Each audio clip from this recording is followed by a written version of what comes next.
Quando você divide a cama com seu próprio carcereiro, até os sonhos se tornam prisioneiros. Durante 37 anos, sorri em público enquanto sangrava por dentro. Bom dia, meus queridos. Aqui é a vovó Janete, com meus 68 anos nas costas, falando diretamente da minha varanda em São Luís do Maranhão, com vista para o mar que hoje posso contemplar livremente. Quem me vê agora, com minhas plantas, meus crochês e meu cafezinho, jamais imaginaria a vida que deixei para trás. Antes de mergulhar na minha história, quero agradecer de coração a cada um de vocês que está aí do outro lado, me dando um pouquinho do seu tempo. Se essa história tocar seu coração, deixe seu like, se inscreva no canal e me conte nos comentários de qual cantinho desse Brasilzão você está me assistindo. Adoro saber de onde vêm as pessoas que compartilham um pouquinho dessa jornada comigo. Cada mensagem de vocês é um presente que guardo com carinho. Nasci em 1957, numa época em que mulher era criada para casar, ter filhos e obedecer. Cresci em Itaquibacanga, região mais simples de São Luís, numa casa de madeira suspensa por palafitas para escapar da maré alta. Meu pai era pescador, desses que saía de madrugada e voltava com o que Deus e o mar permitiam. Minha mãe lavava roupa para fora, com as mãos sempre enrugadas de tanto ficar na água, mesmo nos dias de calor escaldante do verão maranhense. Estudei até a 4ª série apenas. Não por falta de vontade, eu adorava os livros, as histórias, os números, mas porque menina não precisa de muito estudo, como dizia meu pai. Só o suficiente para não ser enganada nas compras e ler a Bíblia. Acreditei nisso por muito tempo, como quase todas as mulheres da minha geração. Conheci Juntês aos 17 anos, durante as festas juninas de São Luís.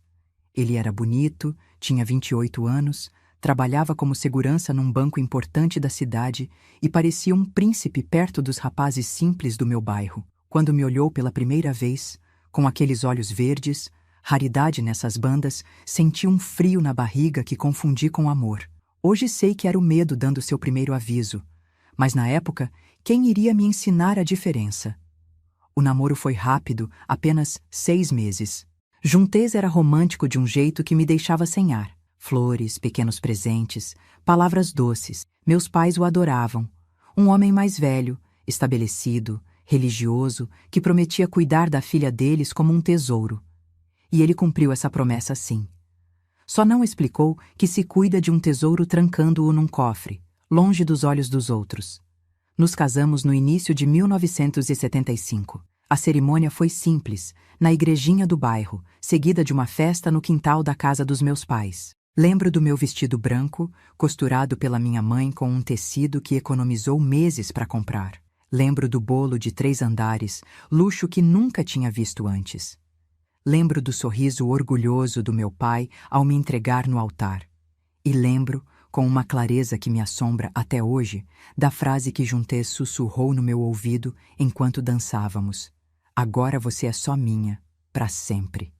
Naquele momento, soou romântico. Não percebi o só escondido ali, a exclusividade que não era declaração de amor, mas de posse. Nossa casa era bonita para os padrões da época. Um sobrado pequeno, mas bem construído em Sá Viana, com 2 quartos, sala, cozinha e até um quintalzinho onde plantei minhas primeiras flores. Juntês tinha economizado por anos para comprá-la, e fazia questão de me lembrar disso sempre que possível. Dei um teto para você que nem seu pai conseguiu dar, dizia, como se cada tijolo daquela construção fosse uma corrente invisível me prendendo a ele. Os primeiros sinais vieram logo. Pequenos, sutis, disfarçados de cuidado e amor. Juntês queria saber onde eu ia, com quem falava, do que conversávamos. Checava o horário que eu voltava da feira, contava o troco para ver se eu não tinha gastado dinheiro com outras coisas. É porque me preocupo com você, meu amor, justificava. E eu acreditava, porque tinha sido ensinada que marido que cuida é marido que ama. Deixei de ver minhas amigas de infância porque ele achava que elas eram mulheres faladas, que poderiam me influenciar mal. Parei de visitar minha família com frequência porque ele dizia que mulher casada tem que cuidar da própria casa primeiro. O mundo lá fora foi diminuindo, encolhendo, até caber inteiramente entre as paredes daquele sobrado em Saviana. Quando engravidei da nossa primeira filha, Juntes pareceu feliz, mas o controle aumentou. Agora você carrega meu sangue dentro de você, dizia, acariciando minha barriga como se fosse uma extensão dele mesmo, não um ser independente que crescia ali. A gravidez foi difícil, com enjoos fortes e uma pressão alta que me deixava tonta. O médico recomendou repouso e Juntes transformou isso numa prisão completa. Você não sai dessa cama sem minha permissão, ordenava antes de ir trabalhar. E para garantir, começou a trazer a mãe dele, Dona Creusa, para cuidar de mim durante o dia. Aquela mulher de olhar duro e mãos ásperas era sua espiã, relatando cada movimento meu, cada suspiro, cada visita que recebia. Marina nasceu numa madrugada quente de dezembro de 1976. Parto difícil, desses que fazem a gente pensar que não vai sobreviver. Juntes não estava no hospital. Lugar de homem não é em sala de parto, disse, e foi jogar dominó com os amigos enquanto eu lutava entre a vida e a morte por 14 horas. Quando finalmente segurei minha filha nos braços, algo dentro de mim mudou. Um amor tão grande, tão completo, que nenhuma prisão poderia conter. Vou te dar uma vida diferente. Prometi em silêncio àquela criaturinha de olhos assustados que me encarava. Você vai ser livre. Mas como eu poderia dar liberdade a alguém quando eu mesma não a tinha? Os anos foram passando e a gaiola foi ficando mais apertada. Juntes construiu um sistema perfeito. Eu não tinha dinheiro próprio, não tinha amigos, não tinha para onde ir. Meus pais tinham falecido, um logo após o outro, como se um não soubesse viver sem o companheiro de uma vida inteira. Meus irmãos tinham se espalhado pelo Brasil, um em São Paulo, outro em Belém, distantes demais para perceberem o que acontecia comigo. O ciúme de Juntes era uma criatura viva que crescia e se alimentava de cada pequeno incidente. Se o padeiro sorrisse para mim, era porque estávamos tendo um caso. Se a vizinha me convidasse para um café, era porque queria me apresentar a algum homem. Se eu demorasse 5 minutos a mais na feira, era porque tinha encontrado um amante. Você acha que eu não sei o que se passa nessa sua cabecinha? Ele gritava, batendo com o dedo na minha testa como se quisesse perfurá-la. Acha que não vejo como os homens te olham? Como você rebola quando anda na rua? Aprendi a andar de olhos baixos, a usar roupas largas mesmo no calor sufocante de São Luís, a me tornar invisível. Era mais seguro assim.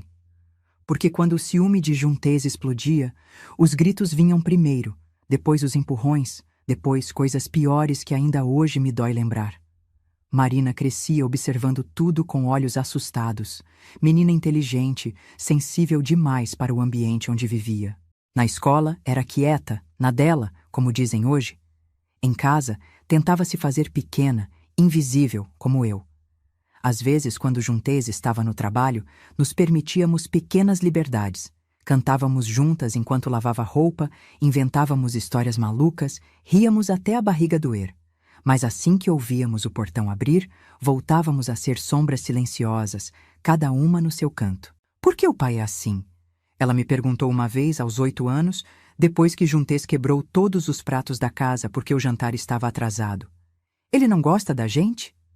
Como explicar a uma criança que o amor às vezes vem tão misturado com possessão que se torna irreconhecível? Como dizer que aquele homem que ela chamava de pai me amava, sim, mas de um jeito que machucava, que sufocava, que matava aos poucos? Seu pai tem problemas, filha, respondi, abraçando-a forte. Mas isso não é culpa sua. Nunca, nunquinha, pense que é culpa sua. A culpa era minha, pensava eu na época, por não ser boa o suficiente, por não conseguir acalmar aquele homem, por não saber como escapar daquela vida sem colocar minha filha em risco. Os anos 80 chegaram com suas cores vibrantes, suas músicas animadas, sua promessa de liberdade. O Brasil mudava, as mulheres começavam a ocupar espaços antes proibidos. A televisão mostrava um mundo que eu apenas podia observar de longe, através da pequena tela da nossa TV preto e branco. Único luxo que Juntes permitia, porque gostava de assistir futebol. Foi nessa televisão que vi, fascinada, mulheres falando de direitos, de independência, de escolhas.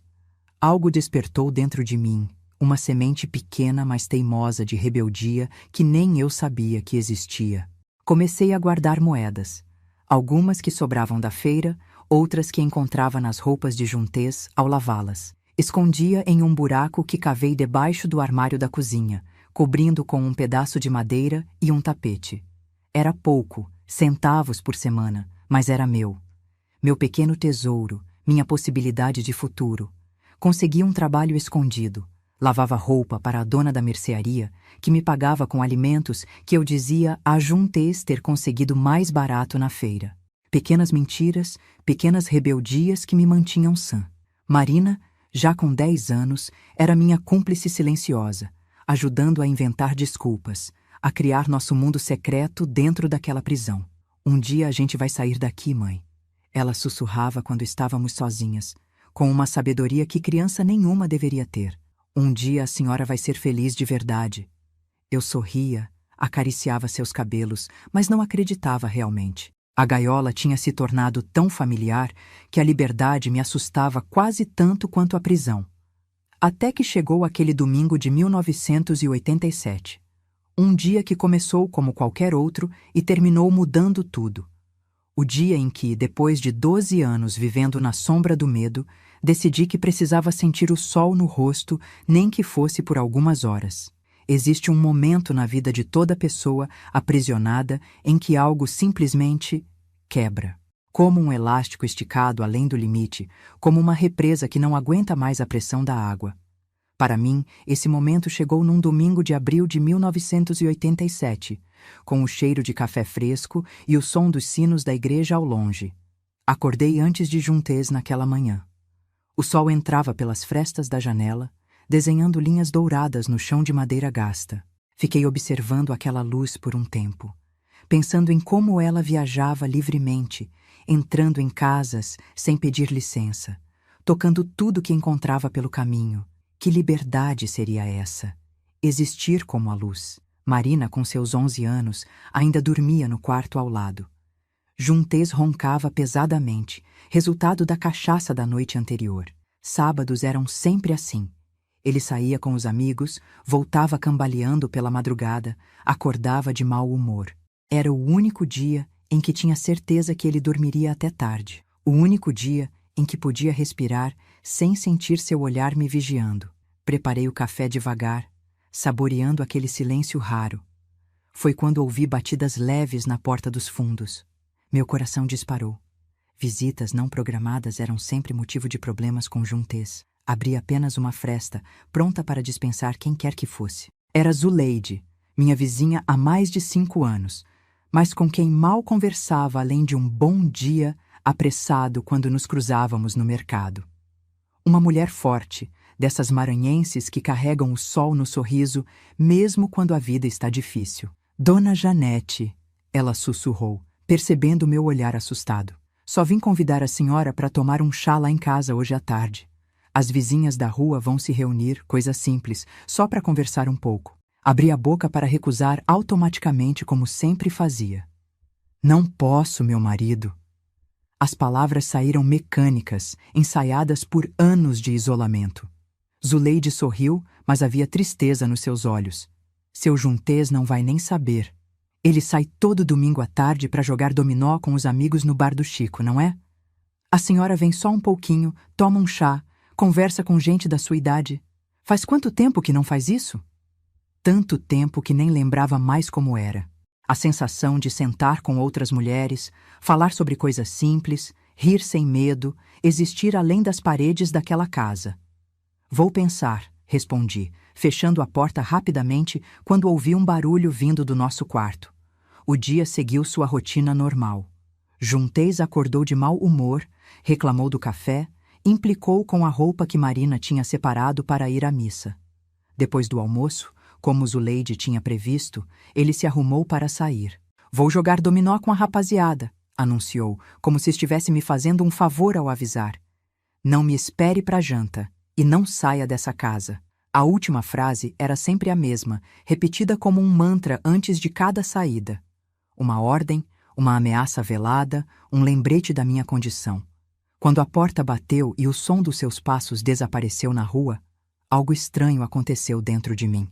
Uma decisão silenciosa tomou forma, como uma semente que germina depois de anos adormecida, esperando o momento certo. Marina! Chamei minha filha, que lia um livro da escola no quarto. Vamos sair um pouquinho. Seus olhos se arregalaram, misturando surpresa e medo. Mas pai disse, só um pouquinho. Cortei, uma firmeza na voz que nem eu reconheci. Vamos na casa da dona Zuleide, aqui do lado. Volto antes do seu pai. Arrumei-me com cuidado, escolhendo um vestido simples, mas que há anos não usava. Penteei os cabelos, passei um batom clarinho que tinha guardado no fundo da gaveta. No espelho, uma mulher que mal reconhecia me encarava. Ainda jovem, com 30 anos, mas com olhos cansados que pareciam muito mais velhos. Marina me observava em silêncio, uma mistura de admiração e preocupação no rosto. A senhora tá bonita, mãe. Sorri, ajeitando uma mecha do seu cabelo. Fica aqui, filha. Se seu pai chegar, diz que fui comprar remédio para dor de cabeça e que já volto. Mentiras eram necessárias para sobreviver naquela casa. Tínhamos um código, eu e minha filha. Mentiras pequenas que nos protegiam das explosões de juntez. Odiava ensiná-la a mentir, mas odiava ainda mais a ideia dela crescer achando que viver como eu vivia era normal. O coração quase saiu pela boca quando cruzei o portão da nossa casa. 5 passos até a rua, mais 10 até a casa de Zuleide. 15 passos que pareciam uma maratona, cada um me afastando da segurança conhecida da minha prisão, me aproximando de um mundo que tinha me tornado estranha. Zuleide abriu a porta com um sorriso tão grande que iluminou o rosto inteiro. Achei que não vinha. Entra, entra. A sala pequena estava cheia de mulheres, umas 6 ou 7, algumas que reconheci vagamente das poucas vezes que ia à feira ou à igreja. Todas pararam de falar quando entrei, me olhando com curiosidade mal disfarçada. Gente, essa é a Janete, minha vizinha, apresentou Zuleide. Primeira vez que ela vem para nossa reuniãozinha de domingo. Os sorrisos foram calorosos, os cumprimentos sinceros. Sentei desajeitada na ponta do sofá, aceitando uma xícara de chá de erva cidreira que cheirava a conforto e infância. As conversas recomeçaram aos poucos. Fofocas da vizinhança, receitas trocadas, pequenas vitórias e derrotas do dia a dia. Foi Sebastiana, uma senhora mais velha de cabelos totalmente brancos, quem perguntou diretamente. E o seu marido, Janete? Sei que o Junteis é homem de rédea curta. Deixou você vir assim, sem problemas? Um silêncio caiu na sala. Todas sabiam, percebi. Todas viam as marcas, ouviam os gritos, entendiam os olhares baixos e as desculpas ensaiadas. Ele não sabe, admiti, a voz quase um sussurro. Saiu pro dominó. Tenho que voltar antes dele. Sebastiana balançou a cabeça, trocando olhares com as outras. Menina, você tá vivendo no inferno e de pé. Isso é força que nem você sabe que tem. As lágrimas vieram sem aviso, como uma tempestade de verão que desaba sem nuvens no céu. Anos de dor reprimida, de medo constante, de solidão esmagadora. Chorei como não chorava desde menina. Soluços que sacudiam meu corpo inteiro, enquanto aquelas mulheres, estranhas que de repente pareciam irmãs, me cercavam em um abraço coletivo. Desculpa, murmurei quando finalmente consegui respirar. Não sei o que deu em mim. Deu que você é gente, filha, respondeu Sebastiana, segurando minhas mãos entre as suas, calejadas por uma vida inteira de trabalho duro. E gente não nasceu para viver enjaulada. As histórias começaram a fluir, então. Cada uma daquelas mulheres tinha sua própria versão de gaiola. Algumas tinham escapado, outras ainda viviam presas. Algumas tinham encontrado pequenas liberdades dentro das próprias limitações. Ouvi sobre Maria, que fugiu do marido violento com 3 filhos pequenos e hoje tinha um restaurante pequeno no centro. Sobre Conceição, que aos 60 anos finalmente aprendeu a ler e escrever escondida do marido que achava estudo coisa de mulher à toa. Sobre Joana, que perdeu o filho para as drogas, mas encontrou forças para seguir em frente e hoje coordenava um grupo de apoio a mães na mesma situação. Histórias de dor, sim, mas também de resistência. De mulheres que, como plantas teimosas crescendo nas frestas do concreto, encontravam maneiras de sobreviver, de florescer mesmo nos ambientes mais hostis. O tempo passou rápido demais. Quando percebi, o sol já estava baixo no horizonte, pintando o céu de São Luís com tons de laranja e vermelho. Meu Deus, preciso ir! Levantei assustada, o pânico voltando como uma onda gelada. Juntês vai voltar logo! Zuleide pegou um papel, anotou algo rapidamente. Toma, guarda com você. É o telefone da minha irmã que mora no centro. Qualquer coisa, qualquer hora pode ligar. Guardei o papel no sutiã, o único lugar que Juntês não revistava. Abracei cada uma daquelas mulheres com um carinho que não sabia mais que existia dentro de mim. Prometi voltar no próximo domingo e corri para casa, o coração na garganta, a cabeça cheia de ideias novas, perigosas, libertadoras. Entrei pelos fundos, aliviada ao ver que a casa ainda estava silenciosa. Marina veio correndo me encontrar na cozinha, os olhos arregalados. Pai ligou do bar, ela disse, a voz tremendo. Disse que estava voltando mais cedo porque o jogo acabou. Falei que a senhora tinha ido comprar remédio. Meu sangue gelou. Rapidamente, tirei o vestido, lavei o rosto tirando qualquer vestígio de batom, amarrei o cabelo no coque apertado que Juntês preferia. Abri um pacote de pó para refresco e espalhei um pouco na mesa, para dar a impressão de que tinha acabado de chegar com compras. Não tinha passado nem 5 minutos quando ouvi o portão abrir com violência. Juntês entrou como um furacão, os olhos já vermelhos da bebida, o cheiro de cachaça entranhado na roupa. Cadê ela? Gritou ao ver Marina sozinha na sala. Quando me viu na cozinha, veio em minha direção com passos pesados. Onde você estava? Fui na farmácia, comprar um remédio para dor de cabeça. Respondi, mostrando uma cartela de analgésicos que sempre mantinha escondida para emergências como essa. Tava me sentindo mal. Ele me agarrou pelo braço com força, me puxando para perto. Seus olhos percorreram meu rosto, procurando sinais de mentira. Você tá diferente. Tem algo diferente em você. O medo era familiar. Um velho companheiro que morava no meu peito há anos. Mas agora havia algo novo misturado a ele. Uma pequena chama de raiva, de indignação, de consciência de que eu merecia mais que aquela vida. Não tem nada diferente, respondi, sustentando seu olhar pela primeira vez em muito tempo. Só uma dor de cabeça. Foi o suficiente. Aquele pequeno ato de rebeldia, de olhar nos olhos em vez de baixar a cabeça, foi como acender um fósforo perto de gasolina. O tapa veio forte, me jogando contra o armário da cozinha. O gosto metálico de sangue encheu minha boca quando mordi o lábio com o impacto. Tá mentindo pra mim? Ele rosnou agarrando meus cabelos. Acha que sou idiota? Senti cheiro de perfume quando entrei.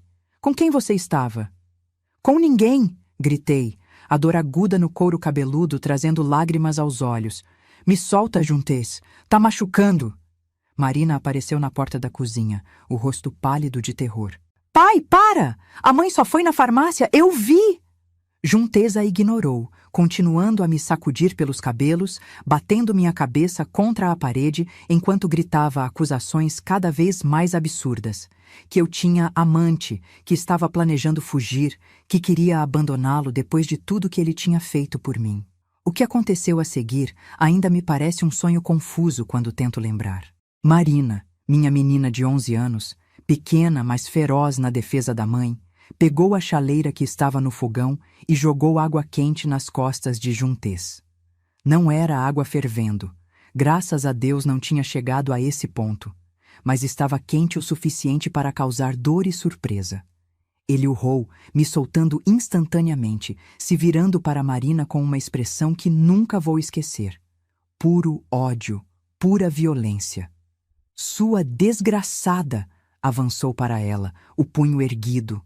Algo estourou dentro de mim naquele momento. Uma força que não sabia que existia, uma coragem nascida do desespero mais profundo. Me joguei entre eles, protegendo minha filha com meu próprio corpo. Nela não, gritei, uma fera defendendo a cria. Em mim você bate, em mim você desconta suas frustrações. Nela não, Juntês, nela nunca. Ele parou, surpreso com minha reação. Nos encaramos por um momento que pareceu eterno. Eu, sangrando e desgrenhada, mas de pé. Ele, vermelho de raiva e álcool, o punho ainda erguido. Vocês duas perderam o juízo, ele finalmente disse, baixando o braço. Amanhã conversamos. Quando eu voltar do trabalho, quero essa casa em ordem e vocês duas com a cabeça no lugar.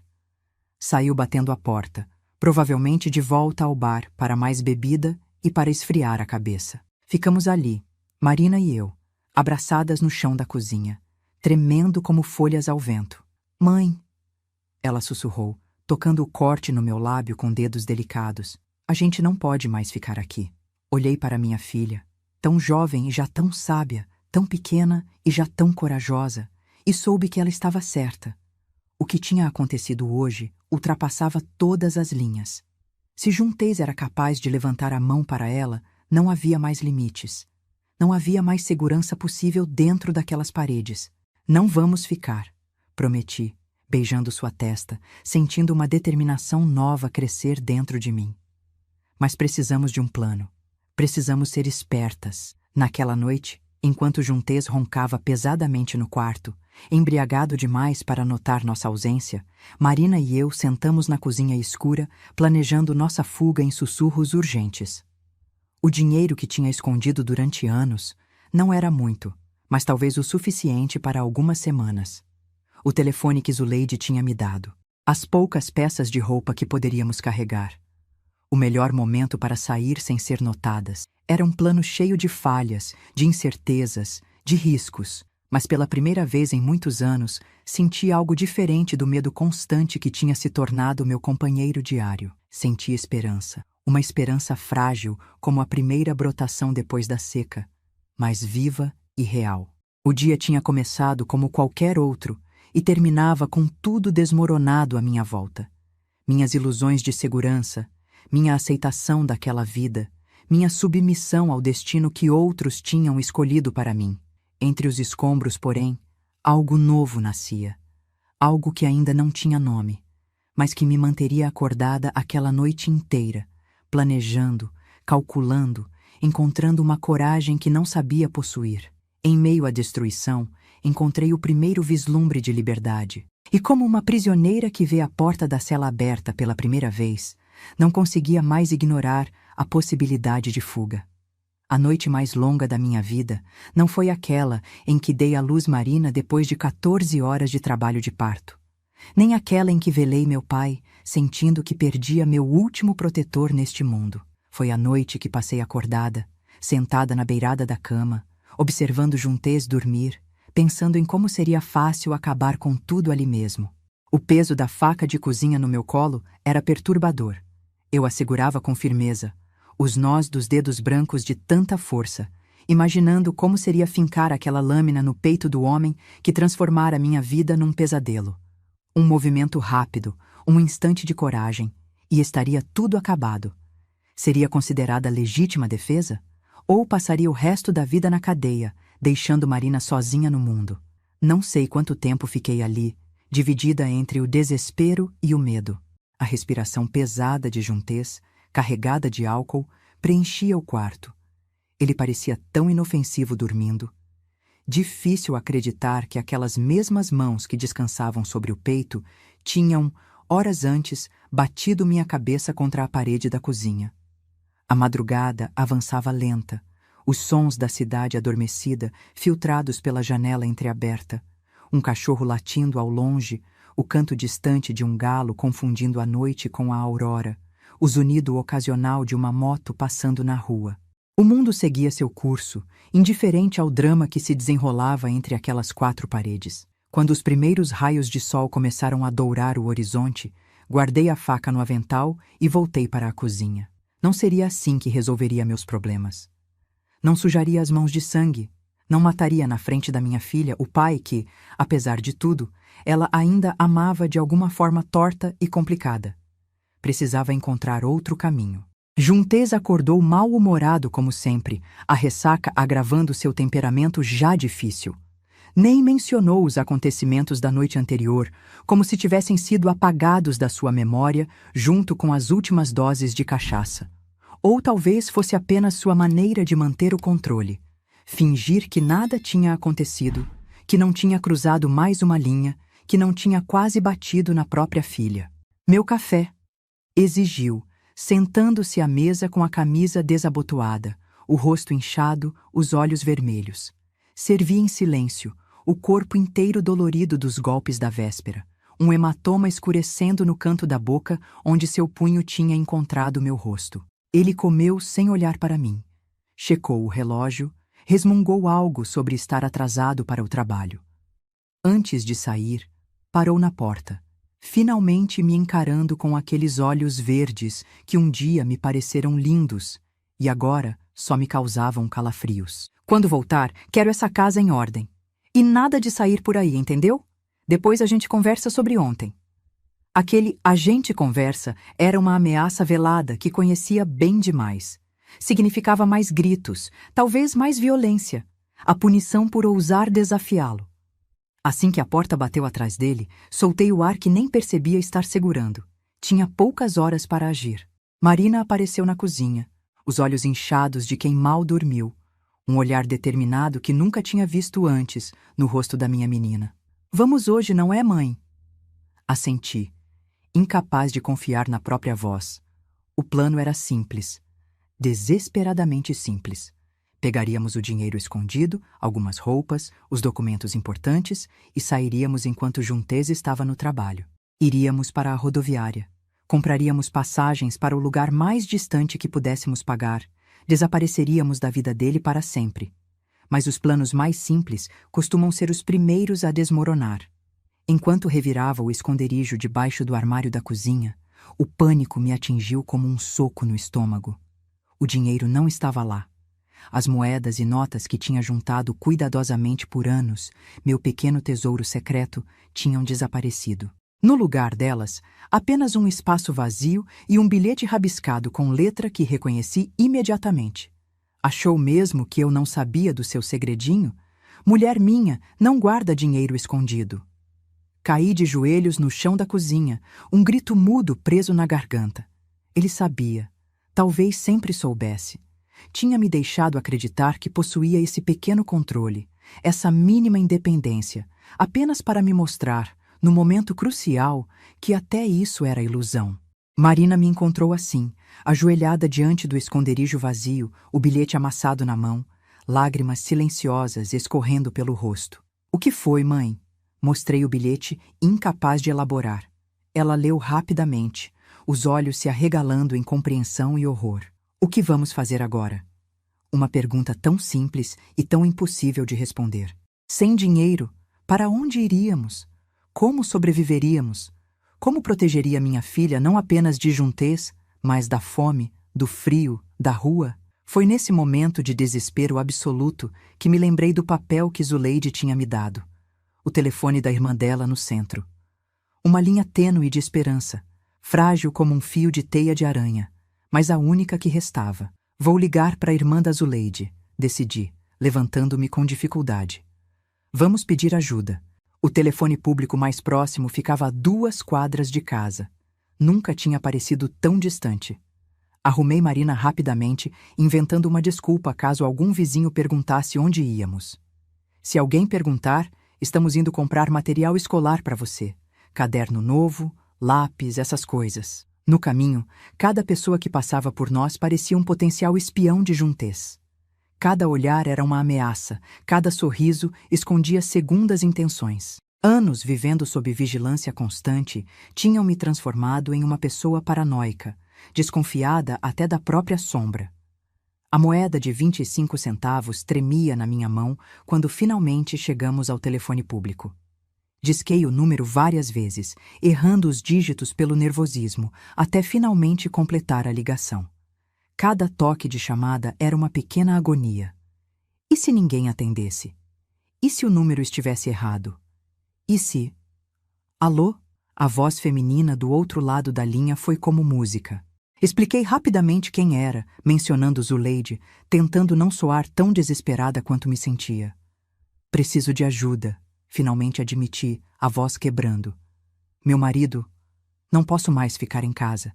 Tenho minha filha. Não temos para onde ir." Houve um momento de silêncio que pareceu eterno. Depois, palavras que mudaram tudo. "Venha para cá. Anote o endereço." Vou te esperar. Desmaiava de alívio se não estivesse segurando o telefone com tanta força. Anotei o endereço num pedacinho de papel que carregava no bolso. Agradeci repetidamente. Desliguei com as mãos trêmulas. E agora, mãe? Marina perguntou, segurando minha mão com força. Como vamos chegar lá sem dinheiro? Uma boa pergunta. O endereço era no centro da cidade, longe demais para ir a pé, especialmente com uma criança. Não tinha dinheiro para ônibus, muito menos para táxi. Foi quando vi Sebastiana, a senhora de cabelos brancos da reunião de domingo, saindo da padaria próxima ao telefone. Uma coincidência? Um sinal? Não importava. Era a única chance que tínhamos. Dona Sebastiana, chamei, acenando discretamente. Ela virou, demorando um instante para me reconhecer. Quando o fez, seu rosto se iluminou com um sorriso que logo desapareceu ao ver meu estado. O hematoma no rosto, os olhos vermelhos, a expressão de desespero mal contido.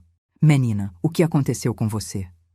As palavras vieram em torrente, descontroladas, anos de segredos e vergonha finalmente rompendo a barreira do silêncio. Contei sobre a violência da noite anterior, sobre nossa decisão de fugir, sobre o dinheiro roubado, sobre a ligação recém-feita. Sebastiana ouviu tudo em silêncio, os olhos escuros se enchendo de uma mistura de compaixão e determinação. Quando terminei, ela simplesmente abriu a bolsa de crochê que carregava, tirou algumas notas amassadas e me entregou. Não é muito, mas dá para o ônibus até o centro e para comer alguma coisa no caminho. Vai, menina, vai e não olha para trás. Tentei recusar. Já era demais pedir carona no domingo, quanto mais dinheiro numa segunda-feira. Mas Sebastiana fechou minha mão em torno das notas com firmeza surpreendente para alguém com mãos tão enrugadas. Um dia você ajuda outra que estiver passando pelo mesmo, disse simplesmente. É assim que a gente sobrevive nesse mundo. O abraço que trocamos foi breve, mas intenso, carregado de uma solidariedade que transcendia palavras. Peguei Marina pela mão e corremos para o ponto de ônibus, o coração acelerado com medo e esperança em partes iguais. A viagem de ônibus até o centro foi um borrão de ansiedade. Cada parada parecia durar uma eternidade. Cada novo passageiro que entrava poderia ser alguém enviado por Junteis para nos seguir. O motorista nos olhou com curiosidade quando entramos. Eu, com o rosto marcado pela violência. Marina, agarrada à minha mão como se sua vida dependesse disso. O que ele pensou, nunca saberei. Talvez tenha visto muitas como nós ao longo dos anos, fugindo de lares que não eram mais seguros. O endereço que a irmã de Zuleide tinha fornecido era de uma casa simples na parte velha do centro de São Luís, numa dessas ruas estreitas de paralelepípedos que guardam a história da cidade colonial. Paramos em frente ao número indicado, hesitantes, reunindo coragem para bater na porta. Foi Marina quem finalmente deu o passo à frente, batendo 3 vezes com os nós dos dedos na madeira desgastada. Segundos depois, a porta se abriu, revelando uma mulher de meia-idade, com os mesmos olhos bondosos de Zuleide, mas um rosto mais marcado pela vida. Janete? Perguntou, olhando diretamente para meu hematoma, sem demonstrar choque ou pena. Quando assenti, ela simplesmente abriu mais a porta. Entrem. Estão seguras agora. Seguras. Uma palavra que não ouvia há tanto tempo que tinha quase esquecido seu significado. Seguras significava não precisar olhar constantemente por cima do ombro. Significava não tremer ao ouvir passos se aproximando. Significava respirar sem medo. A casa era pequena, mas acolhedora. O cheiro de café fresco e pão caseiro enchendo o ar. Uma menina de uns 8 anos brincava no quintal dos fundos, visível através da porta da cozinha. Um gato preto dormia esticado sobre uma cadeira, totalmente à vontade. Sou Dulce, apresentou-se a mulher, indicando a mesa da cozinha para sentarmos. Zuleide me ligou ontem à noite, depois que vocês saíram da reunião. Disse que tinha conhecido uma mulher que precisava de ajuda, que achava que você voltaria a procurá-la. Estávamos esperando por você. As lágrimas vieram novamente, desta vez de puro alívio. A ideia de que alguém estava esperando por mim, preparada para me ajudar, mesmo sem me conhecer direito, era quase incompreensível depois de anos vivendo isolada, acreditando que estava sozinha no mundo. Dulce serviu café para mim, leite com chocolate para Marina e sentou-se conosco à mesa. Seu olhar era direto, sem julgamento. Meu marido era igual, disse simplesmente, arregaçando a manga do vestido para mostrar uma cicatriz longa no antebraço. Isso foi de quando ele quebrou uma garrafa na minha cabeça. A última vez, antes de eu pegar minhas filhas e sair de casa no meio da noite. Olhei para a cicatriz, depois para a menina brincando no quintal. E como você conseguiu? Dulce sorriu, um sorriso que não tinha alegria, apenas determinação. Um dia de cada vez. Não vou mentir e dizer que foi fácil. Não foi, mas foi possível. E é isso que você precisa saber agora, Janete. É possível. Difícil, assustador, incerto, mas possível. Nos dias que se seguiram, mergulhei nas profundezas do desespero como nunca antes. A casa de Dulce era segura, mas sabia que não podíamos ficar ali para sempre.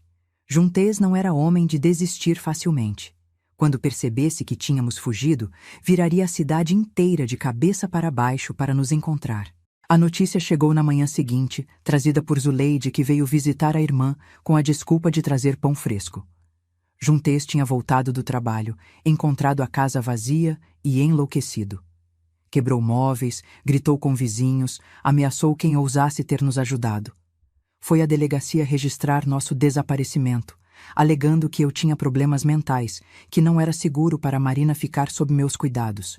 A polícia está procurando vocês, Zuleide explicou, a voz baixa para que Marina, brincando com a sobrinha de Dulce no quintal, não ouvisse.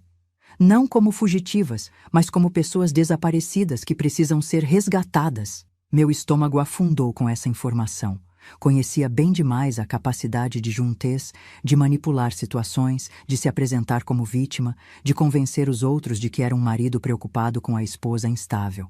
Quem acreditaria em mim, uma mulher sem estudo, sem dinheiro, sem posição social, contra a palavra de um segurança de banco respeitado na comunidade? Foi o ponto mais baixo da minha vida. Sentada na cama emprestada na casa de Dulce, ouvindo os risos das crianças no quintal, sabendo que a qualquer momento poderíamos ser descobertas e forçadas a voltar para aquele inferno. Pensei em desistir, em simplesmente me entregar, aceitar meu destino. Seria mais fácil, não seria? Voltar para a gaiola conhecida, para a violência familiar, para a vida que, por pior que fosse, pelo menos eu sabia navegar. Mas então ouvia o riso de Marina lá fora, um som raro, precioso, que tinha quase desaparecido nos últimos anos em nossa casa. Via como ela florescia apenas nesses poucos dias de liberdade, conversando animadamente com a filha de Dulce, ajudando na cozinha, dormindo sem pesadelos pela primeira vez em meses. E sabia que não podia voltar. Não importava o quão profundo fosse o poço de desespero em que me encontrava, não arrastaria minha filha de volta para aquela vida. Ela merecia mais. Nós duas merecíamos mais. Foi naquele momento, no fundo do poço, que encontrei a coragem que me sustentaria pelos próximos dias, semanas, meses. Uma coragem nascida não da esperança, mas da absoluta falta de alternativas. A coragem dos desesperados, dos que não têm mais nada a perder. Precisamos ir embora, disse a Dulce naquela noite, após colocar Marina para dormir. Para longe de São Luís, para um lugar onde ele não possa nos encontrar. Dulce assentiu, como se já esperasse por isso. Tenho uma prima em Fortaleza. Ela pode receber vocês por um tempo, até você conseguir se estabelecer. Não é ideal, mas é longe o suficiente. Fortaleza. Outro estado, outra vida. A ideia era assustadora e libertadora ao mesmo tempo. Longe de tudo que conhecia, mas também longe de Juntez. Um recomeço completo. Como vamos chegar lá? Perguntei, a pergunta prática escondendo o turbilhão de emoções que a ideia provocava. Dulce sorriu, um sorriso conspiratório que iluminou seu rosto cansado. Tenho um plano. Não é perfeito, mas pode funcionar. E assim, nas profundezas do meu desespero, uma pequena luz começou a brilhar.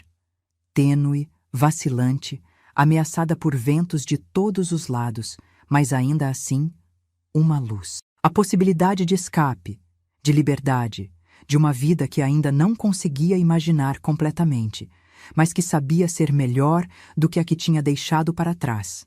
Naquela noite, pela primeira vez desde que fugimos, dormi sem sonhar com Juntez. Em vez disso, sonhei com o mar de Fortaleza que nunca tinha visto, com um céu aberto sem grades nem limites, com um futuro incerto, mas meu.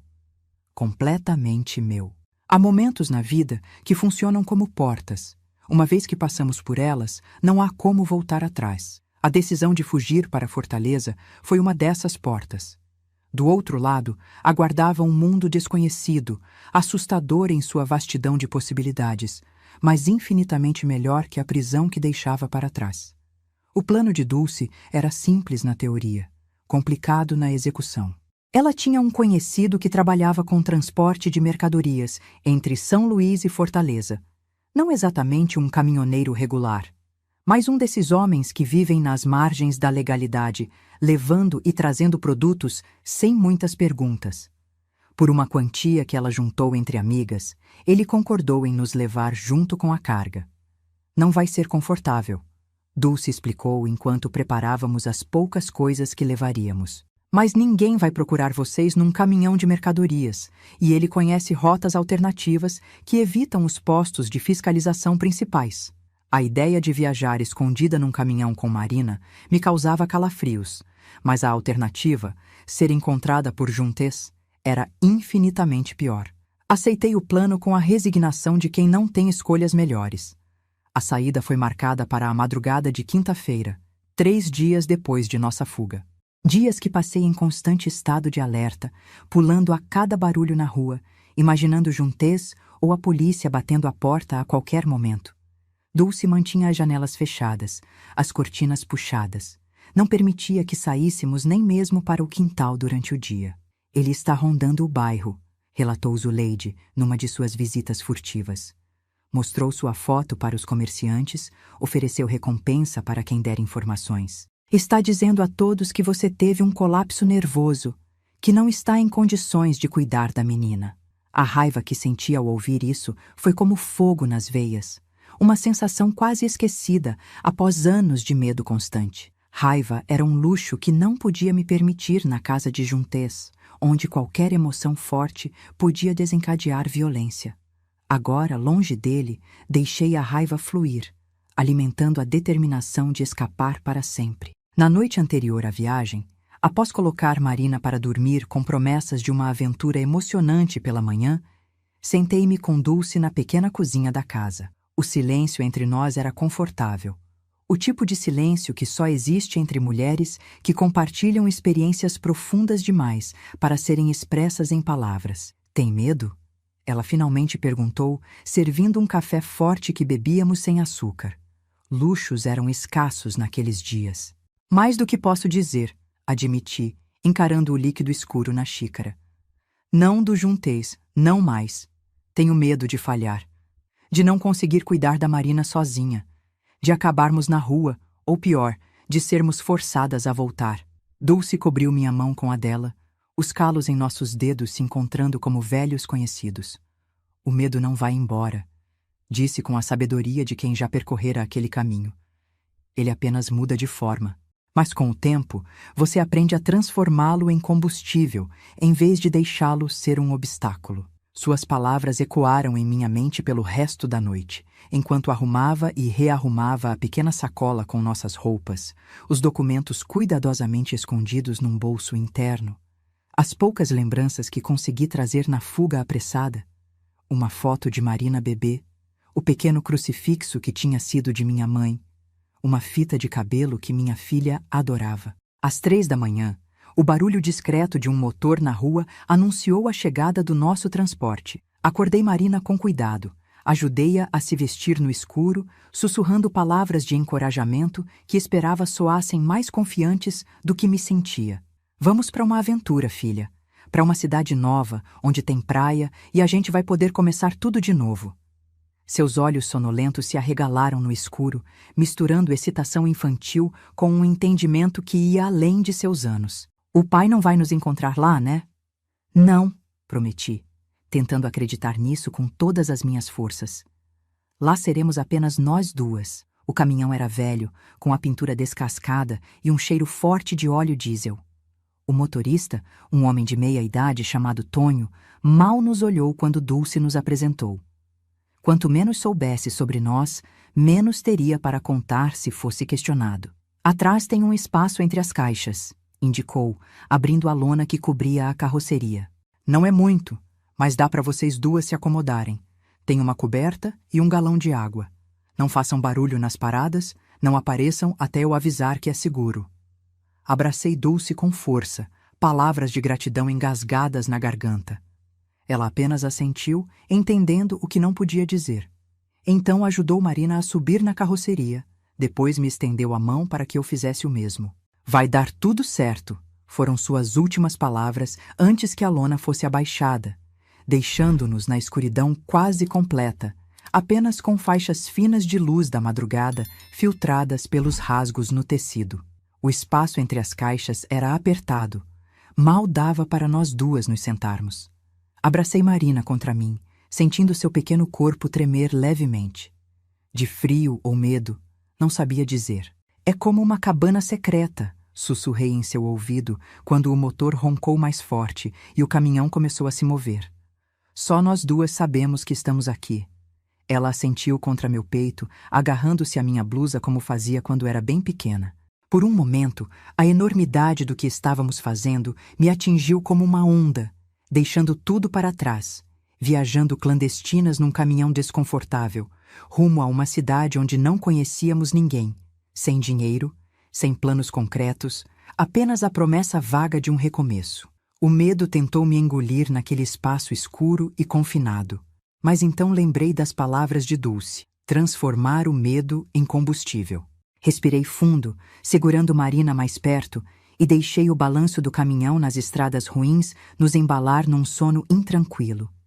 A viagem para a Fortaleza levou quase 2 dias. 2 dias de calor sufocante debaixo da lona, de sede constante racionando o galão de água, de músculos doloridos pela impossibilidade de esticar as pernas completamente, de sustos a cada vez que o caminhão parava em algum posto de gasolina ou barreira policial. Tonho só nos permitia sair em paradas estratégicas, longe de olhares curiosos, geralmente no meio da noite em estradas secundárias.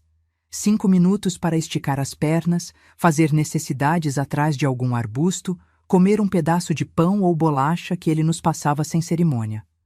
Tudo tranquilo até agora, informou durante uma dessas paradas, na fronteira entre Maranhão e Ceará. Mas é melhor vocês continuarem escondidas. Nunca se sabe. Marina suportou tudo com uma resiliência que me surpreendia e partia o coração ao mesmo tempo. Nenhuma criança deveria passar por aquilo, escondida como uma fugitiva, com medo do próprio pai. Mas ela não reclamava, não chorava, apenas apertava minha mão nos momentos de maior tensão e sorria corajosamente quando tentava distraí-la com histórias sussurradas ou jogos silenciosos. Finalmente, na madrugada do 2º dia, senti o caminhão reduzir a velocidade, fazer várias curvas e parar completamente. A lona foi levantada, deixando entrar o ar fresco da noite e o cheiro inconfundível de maresia. Fortaleza. Chegamos, anunciou Tonho, ajudando-nos a descer da carroceria com pernas bambas e corpos doloridos. Aqui é o mais longe que posso levar vocês. Estávamos numa espécie de depósito nos arredores da cidade, longe das áreas mais movimentadas.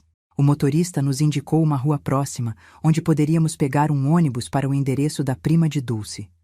Boa sorte, disse simplesmente antes de voltar para a cabine do caminhão e partir sem olhar para trás.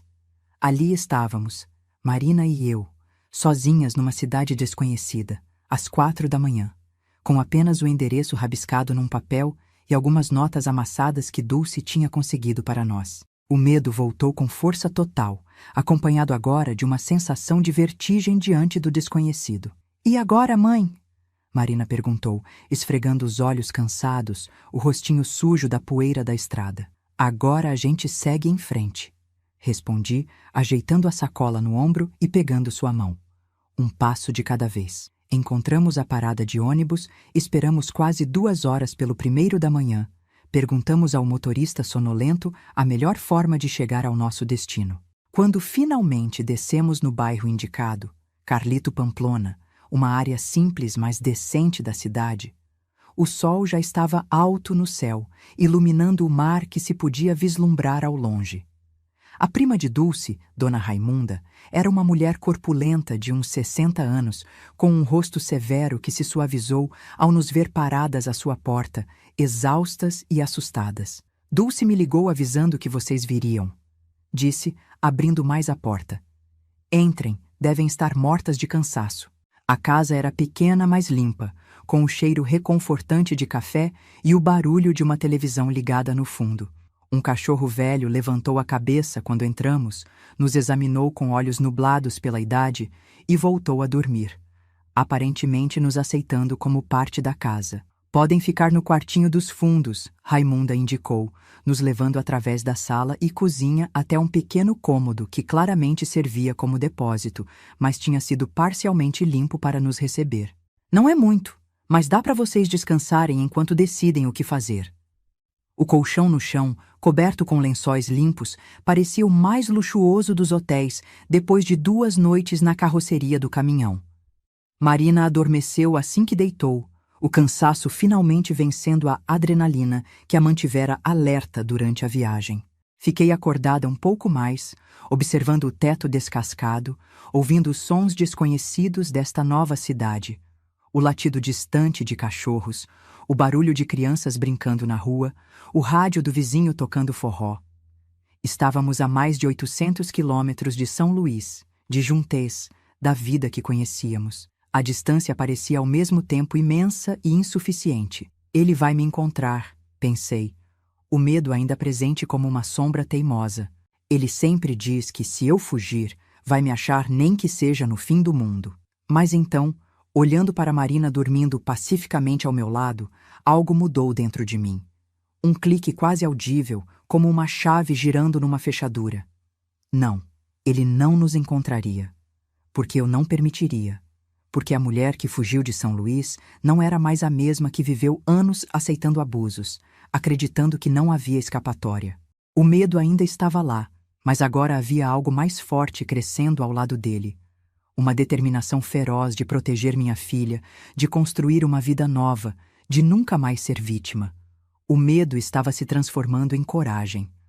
Os primeiros meses em Fortaleza foram duros, não vou mentir. Raimunda era generosa ao seu modo rústico, nos dando abrigo e comida, mas deixou claro desde o início que não poderíamos ficar indefinidamente. Tenho minha própria vida, meus próprios problemas, explicou sem rodeios. Podem ficar até arranjar algo, mas precisam se virar logo. Comecei a procurar trabalho imediatamente. Sem estudo, sem referências, com medo de usar meus documentos verdadeiros e ser rastreada por Juntés, as opções eram limitadas. Aceitei o que apareceu primeiro.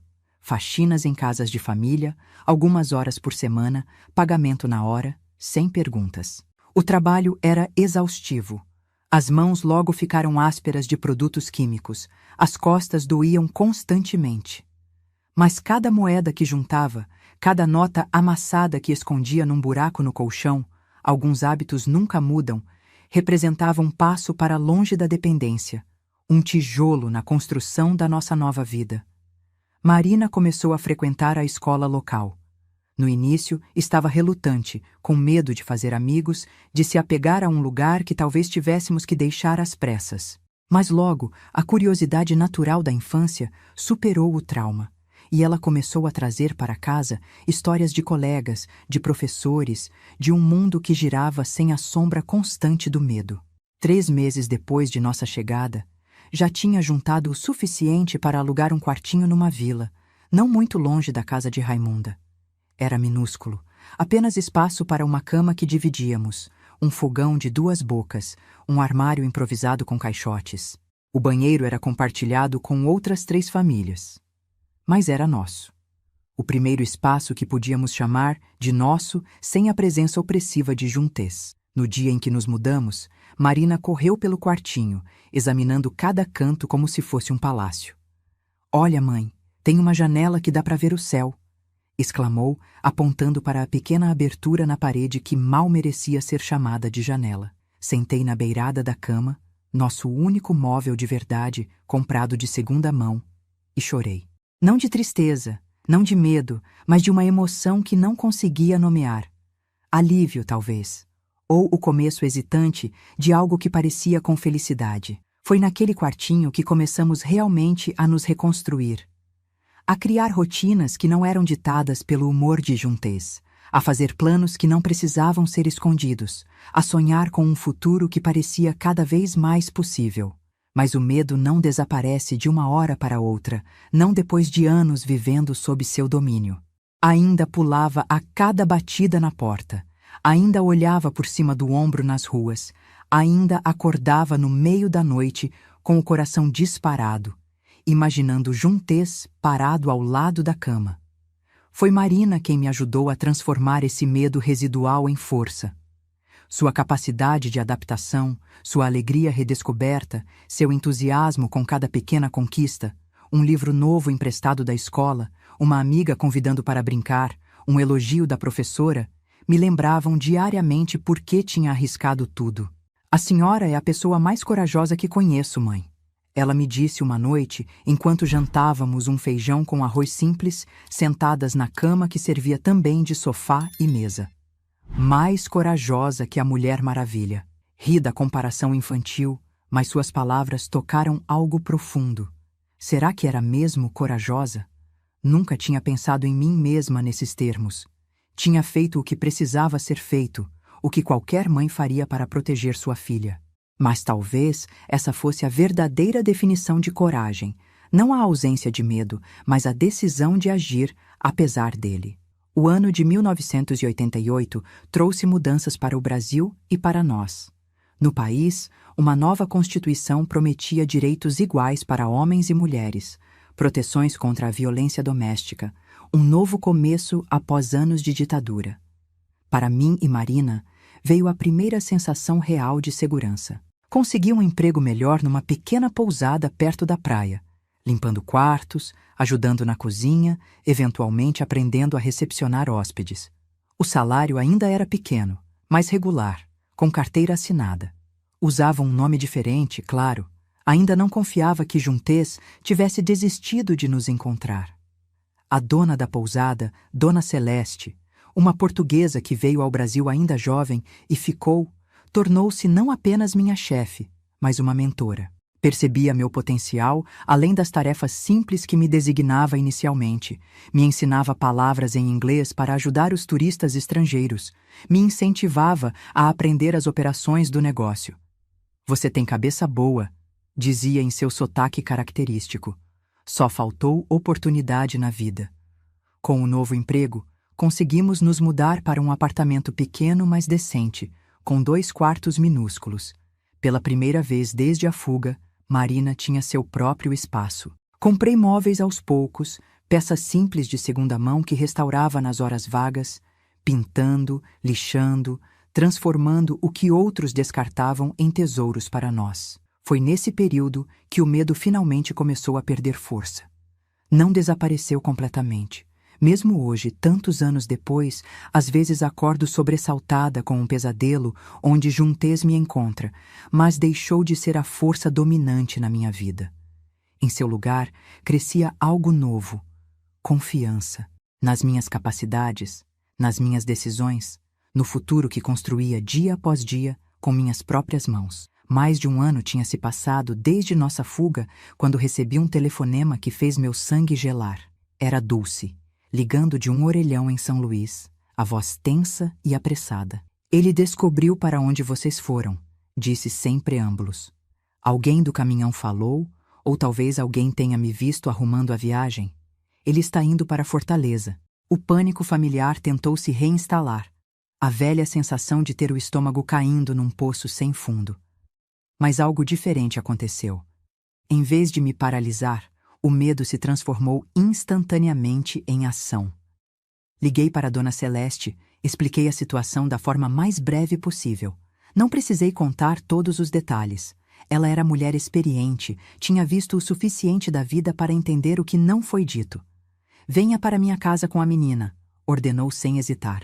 "Tenho um amigo na polícia. Vamos resolver isso." Aquela noite, sentada na sala confortável de Dona Celeste, contei minha história completa pela primeira vez. Os anos de abuso, a fuga desesperada, a reconstrução lenta e dolorosa em Fortaleza. O amigo policial, um homem sério de meia-idade chamado Sargento Ribeiro, ouviu tudo em silêncio, tomando notas ocasionais num pequeno caderno. Quando terminei, esperava descrença, talvez até a sugestão de que deveria voltar para meu marido e resolver as coisas como gente civilizada. Era o que a sociedade da época frequentemente dizia às mulheres na minha situação. Em vez disso, o sargento fechou o caderno, me olhou diretamente nos olhos e disse: Senhora, vamos garantir que ele não se aproxime da senhora ou da sua filha. A lei mudou. Vocês têm direitos agora. Direitos. A palavra parecia estranha, quase incompreensível, depois de uma vida inteira sendo tratada como propriedade. Direito a viver sem medo. Direito a dizer não. Direito a existir como pessoa completa, não como extensão de um homem. Nos dias seguintes, com a ajuda de Dona Celeste e do Sargento Ribeiro, registrei um boletim de ocorrência contra a Juntez, consegui uma ordem de restrição, coloquei no papel toda a história de abusos que tinha guardado dentro de mim por tanto tempo. Ele pode chegar à cidade a qualquer momento, o sargento explicou. Mas assim que pisar aqui, saberei. E ele não vai se aproximar de vocês. Naquela noite, deitada ao lado de Marina, que dormia sem saber do perigo que se aproximava, percebi que algo fundamental tinha mudado. O medo ainda estava lá, claro. Seria tola em negá-lo. Mas já não era o medo paralisante, esmagador, que me fazia pequena e impotente. Era um medo que conhecia bem, que olhava nos olhos e dizia: não hoje, não desta vez, nunca mais. O medo tinha se transformado completamente em coragem. Dizem que a verdadeira medida de uma pessoa não está em nunca cair, mas em quantas vezes consegue se levantar. Se isso for verdade, então acho que me tornei uma especialista em levantar. Cada vez mais forte, cada vez mais determinada, cada vez mais eu mesma. Juntez chegou à Fortaleza numa terça-feira de sol escaldante, típica daquela cidade litorânea que eu já começava a considerar minha. Soube disso porque o sargento Ribeiro me telefonou na pousada, a voz calma, mas firme. Ele está aqui. Mas não se preocupe, estamos de olho. Confesso que tremi ao desligar o telefone. Saber que ele respirava o mesmo ar, caminhava pelas mesmas ruas, estava a apenas alguns quilômetros de distância. Era como sentir a sombra de um pesadelo que se recusava a desaparecer completamente. Mas não era mais a mesma mulher assustada que fugira escondida num caminhão. Agora tinha documentos oficiais me protegendo, autoridades do meu lado, uma rede de apoio. Dona Celeste, o sargento, vizinhos e colegas, que mesmo sem conhecer toda a minha história, tinham percebido o suficiente para se tornarem protetores silenciosos, meus e de Marina. A primeira tentativa de Juntez de se aproximar foi 3 dias depois da chegada. Apareceu na escola de Marina, apresentando-se como o pai que procurava a filha sequestrada pela mãe desequilibrada. Por sorte, eu tinha conversado com a diretora semanas antes, quando os primeiros rumores da busca de Juntez chegaram aos meus ouvidos. Ela não apenas negou conhecer qualquer menina com o nome e descrição fornecidos, como acionou discretamente a polícia, enquanto um funcionário o mantinha distraído no portão. Quando o sargento Ribeiro chegou, Juntez já tinha ido embora, provavelmente desconfiado da demora.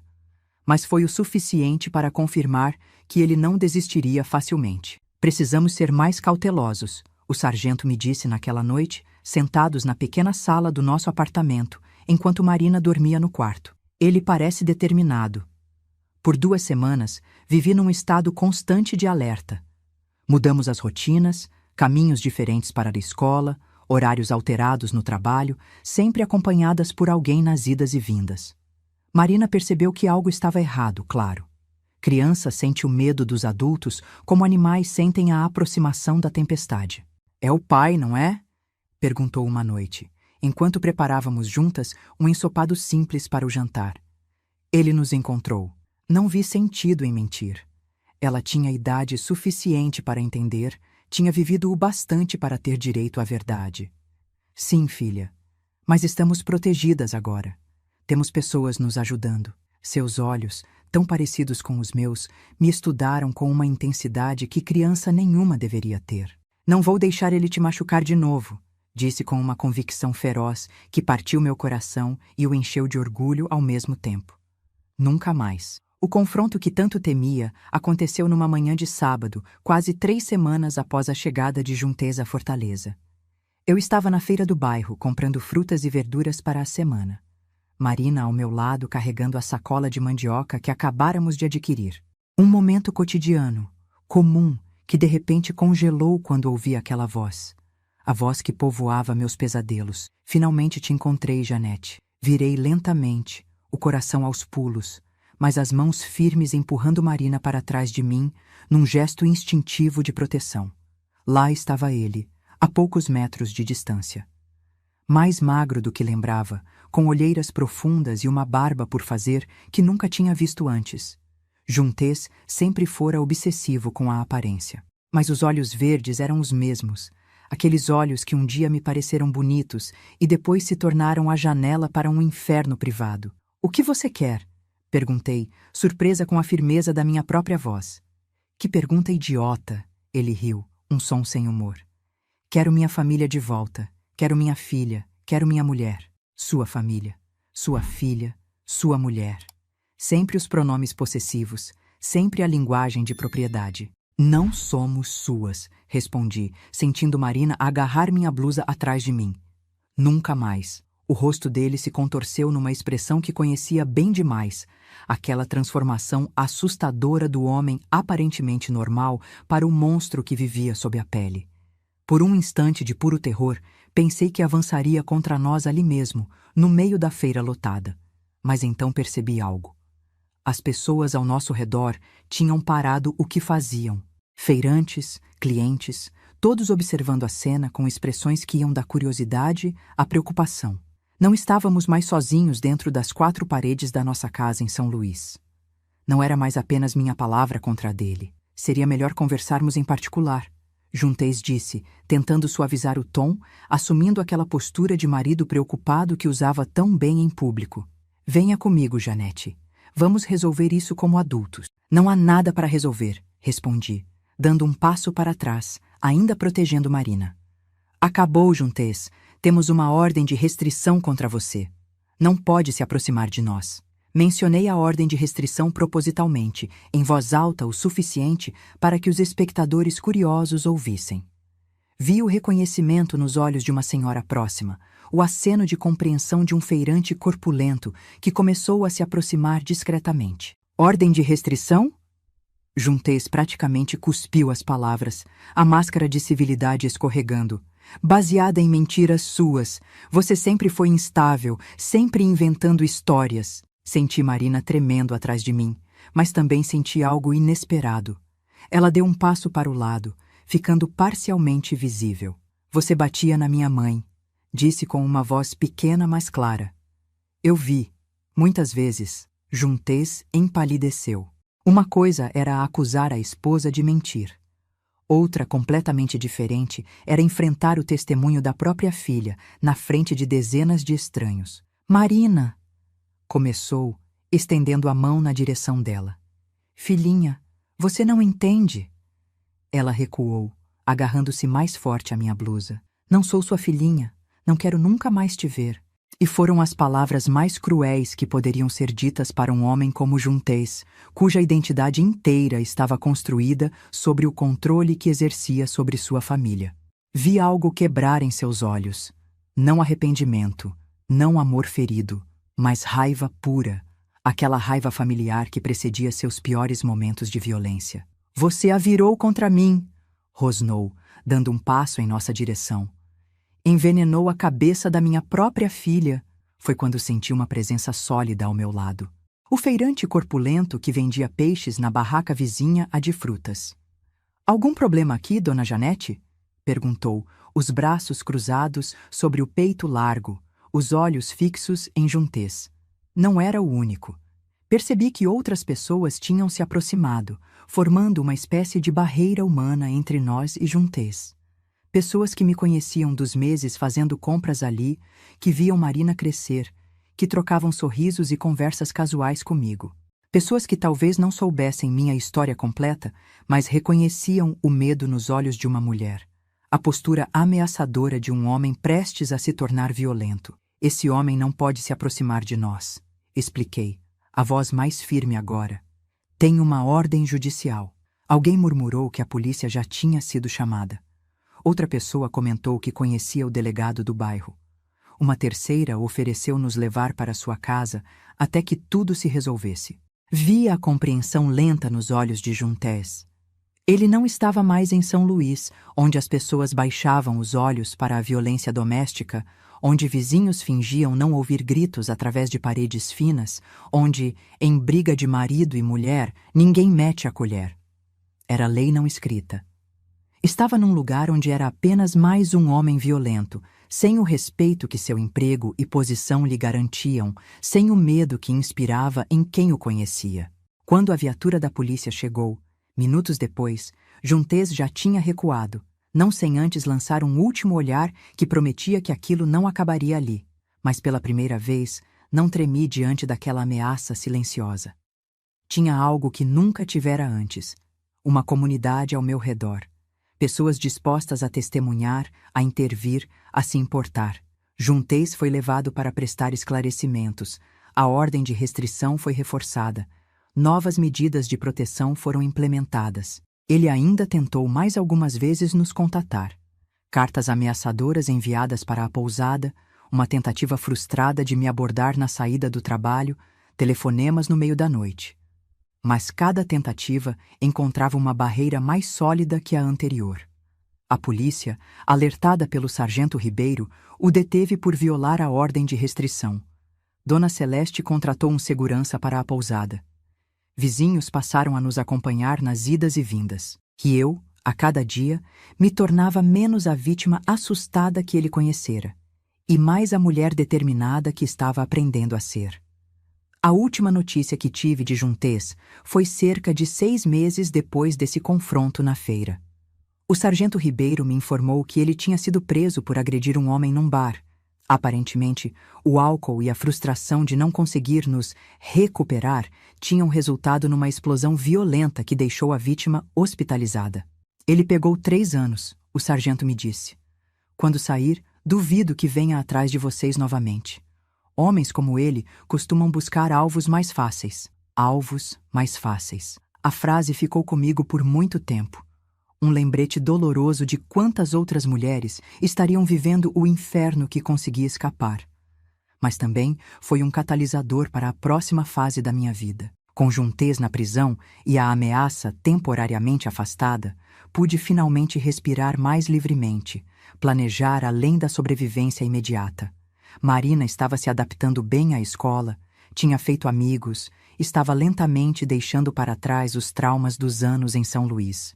Eu progredia no trabalho na pousada, agora não apenas limpando quartos, mas ajudando na recepção, aprendendo o funcionamento do negócio, até mesmo praticando algumas palavras de inglês com os turistas estrangeiros que começavam a descobrir as praias de Fortaleza.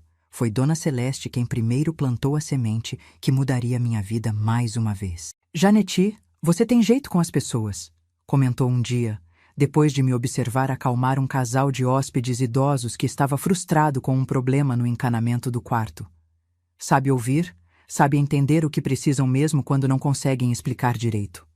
Agradeci o elogio, sem entender aonde ela queria chegar. Sabia que tem um curso para terminar os estudos aqui perto? À noite, para adultos que não completaram o ensino. Acho que você deveria considerar. A ideia parecia absurda à primeira vista. Eu, aos 33 anos, voltando para a escola, com um trabalho em tempo integral, uma filha para criar, tantas outras responsabilidades, mas uma vez plantada, a ideia se recusou a morrer. Comecei o supletivo em 1990, frequentando aulas 3 noites por semana após o trabalho. Marina, agora com 14 anos e cada vez mais independente, ficava com a filha de Dona Celeste nas noites de aula. As duas tinham se tornado amigas inseparáveis, quase irmãs. Os primeiros meses foram brutalmente difíceis. Meu cérebro parecia enferrujado depois de tanto tempo longe dos estudos. As noites eram curtas demais, divididas entre deveres, tarefas domésticas e o pouco descanso que conseguia.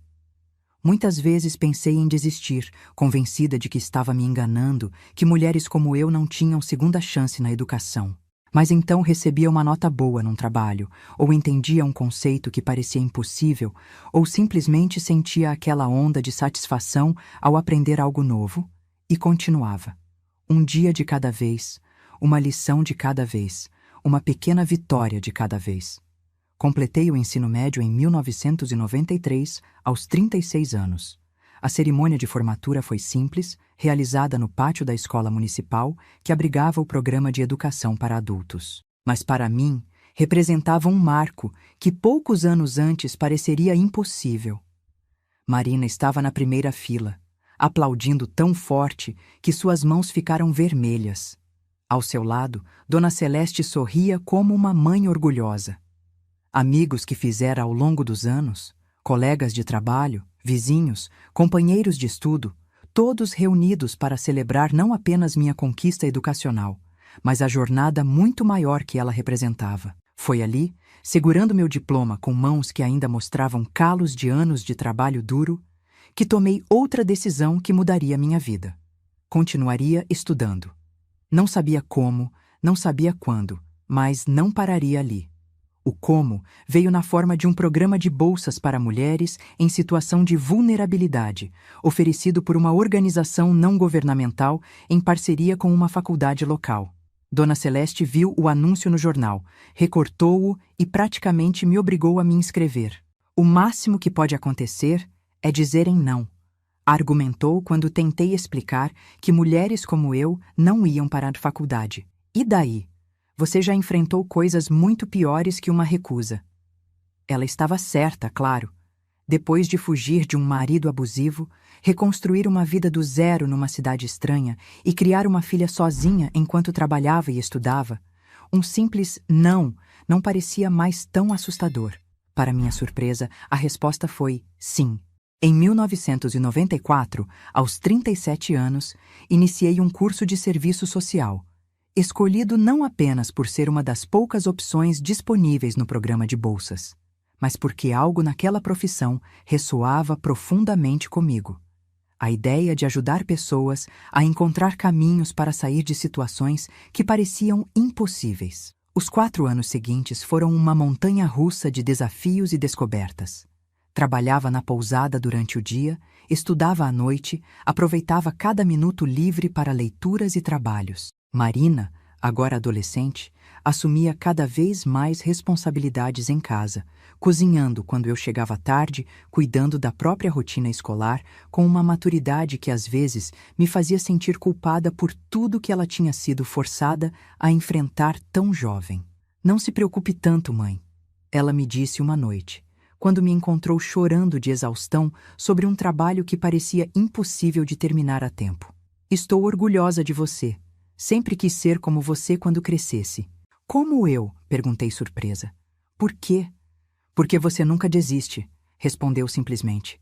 Não importa o quão difícil fique, você sempre encontra um jeito. Suas palavras foram o combustível que me manteve seguindo em frente nos momentos mais difíceis. E houve muitos. Professores que duvidavam da minha capacidade por causa da idade ou do sotaque maranhense que nunca perdi completamente. Colegas jovens que não entendiam minhas referências ou experiências de vida, a constante batalha contra o cansaço e a insegurança. Mas também houve alegrias profundas. A descoberta de que minha experiência de vida era valiosa em discussões sobre políticas sociais. Amizades com pessoas que nunca teria conhecido em minha vida anterior. O prazer puro de aprender, de expandir horizontes, de entender melhor o mundo ao meu redor. E, principalmente, a sensação crescente de propósito. Cada curso sobre violência doméstica, cada palestra sobre direitos das mulheres, cada estágio em centros de apoio a vítimas me fazia pensar: é para isso que sobrevivi, para ajudar outras a sobreviver também. Me formei em serviço social em 1998, aos 41 anos. Marina, então com 22, estava começando sua própria jornada universitária em pedagogia, a primeira geração da nossa família a ter acesso ao ensino superior desde o início, sem os desvios e obstáculos que enfrentei. No dia da minha formatura, enquanto esperava na fila para receber o diploma, olhei para a plateia e vi não apenas Marina e Dona Celeste, mas uma pequena multidão de rostos conhecidos. Mulheres que tinha conhecido durante os estágios, que tinham histórias parecidas com a minha. Colegas da pousada que tinham coberto meus turnos quando precisava estudar para provas importantes.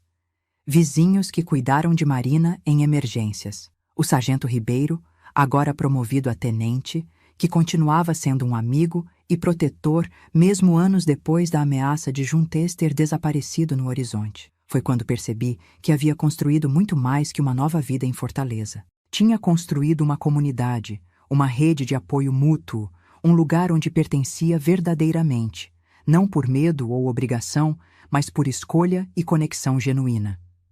Minha carreira profissional começou no mesmo centro de apoio onde tinha feito estágio no último ano da faculdade. Uma organização não governamental que oferecia abrigo temporário, assistência jurídica e psicológica para mulheres em situação de violência doméstica.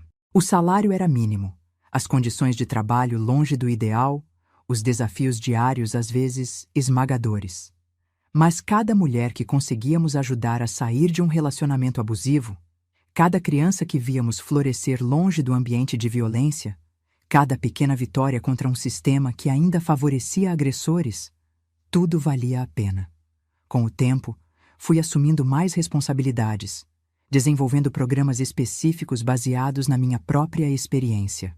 Um dos mais bem-sucedidos foi um curso de capacitação profissional para mulheres que, como eu, anos antes, precisavam reconstruir a vida do zero, sem educação formal, sem experiência de trabalho reconhecida, muitas vezes sem documentos ou referências. Se eu consegui, você também pode. Dizia a cada nova turma de mulheres de olhos assustados e corpos marcados por cicatrizes visíveis e invisíveis. Não será fácil, não será rápido, mas é possível. Os anos foram passando, cada um trazendo novas conquistas, novos desafios, novas alegrias e tristezas, como é a vida de qualquer pessoa.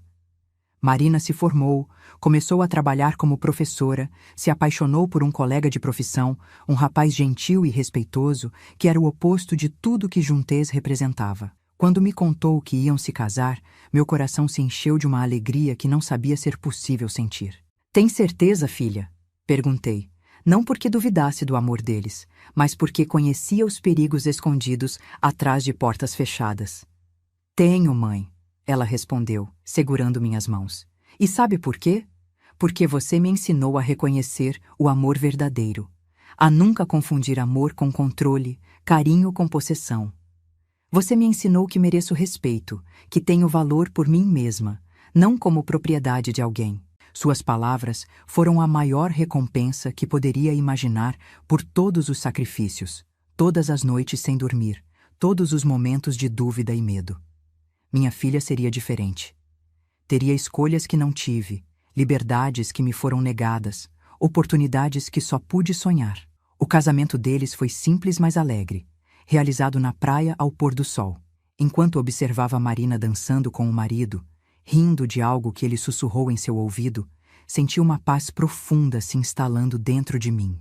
O ciclo tinha sido quebrado. A herança de violência que ameaçava passar de uma geração para outra tinha sido interrompida. Os anos continuaram passando. Tornei-me avó, primeiro de Luana, uma menininha com os mesmos olhos determinados da mãe. Depois de Felipe, um garoto gentil que adorava livros como a avó. Vi meu trabalho no centro de apoio expandir, receber reconhecimento, inspirar iniciativas semelhantes em outras cidades. Continuei estudando, fazendo cursos de especialização, participando de conferências onde, para minha surpresa, era convidada como palestrante, não apenas como ouvinte. Em 2010, aos 53 anos, recebi um convite que nunca teria imaginado possível: assumir a coordenação geral do centro onde trabalhava há mais de uma década. A responsabilidade era enorme, os desafios ainda maiores, mas aceitei sem hesitação. Cada dia naquela posição era uma oportunidade de moldar políticas, influenciar decisões, abrir portas para outras mulheres que, como eu, precisavam apenas de uma chance para mostrar sua força. Hoje, olhando para trás aos meus 68 anos, da varanda desta casa simples, mas confortável em São Luís do Maranhão. Sim, voltei à cidade onde tudo começou, mas desta vez por escolha, não por medo. Vejo uma vida que tomou rumos que jamais poderia ter previsto naqueles dias escuros sob o controle de Juntês. Aposentei-me oficialmente há 5 anos, mas continuo ativa como consultora, palestrante e mentora informal para mulheres mais jovens que seguem o caminho que ajudei a abrir. Marina e a família moram próximos, meus netos já são adolescentes, crescendo num mundo que, embora ainda longe de ser perfeito para mulheres, oferece proteções e possibilidades que não existiam na minha juventude. Quanto a Juntês, soube por acaso, através de uma antiga conhecida de São Luís que encontrei numa visita à cidade anos atrás, que morreu em 2005, sozinho num quarto de pensão barata, o fígado destruído pelo álcool, que sempre foi seu companheiro mais fiel. Não senti alegria com a notícia, nem tristeza, apenas uma estranha sensação de encerramento, como fechar um livro cuja história já não nos interessa mais. Se há uma lição que gostaria de deixar para vocês que me assistem, é esta: nunca é tarde demais para recomeçar. Nunca se está completamente quebrada, a ponto de não poder ser reconstruída. Nunca o medo é tão grande que não possa ser transformado em coragem. Somos como aquelas flores teimosas que encontram brechas no concreto para crescer. O mundo pode tentar nos esmagar, nos enterrar, nos cobrir de escuridão. Mas se houver uma mínima fresta de luz, um pequeno espaço para as raízes se firmarem, floresceremos. Contra todas as probabilidades, apesar de todos os obstáculos, floresceremos. E agora, meus queridos, antes de me despedir, queria pedir um favorzinho especial. Se essa história tocou seu coração de alguma forma, deixe seu like e se inscreva no canal. Cada inscrição é um incentivo para que outras vovós como eu compartilhem suas experiências, suas dores e suas vitórias. E não se esqueça de entrar no grupo do WhatsApp do canal. O link está na descrição do vídeo. Lá enviamos diariamente histórias reais de outras vovós, dicas de vida, e criamos uma comunidade de apoio para quem está passando por momentos difíceis, porque ninguém deveria enfrentar as tempestades da vida sozinho. Obrigada por me ouvirem até aqui. Que Deus abençoe o caminho de cada um de vocês e que nunca falte coragem para transformar dor em força, medo em ação e cicatrizes em sabedoria. Cicatrizes em sabedoria. Cicatrizes em sabedoria. Cicatrizes em sabedoria. Cicatrizes em sabedoria. Cicatrizes em sabedoria. Cicatrizes em sabedoria. Cicatrizes em sabedoria. Cicatrizes em sabedoria. Cicatrizes em sabedoria.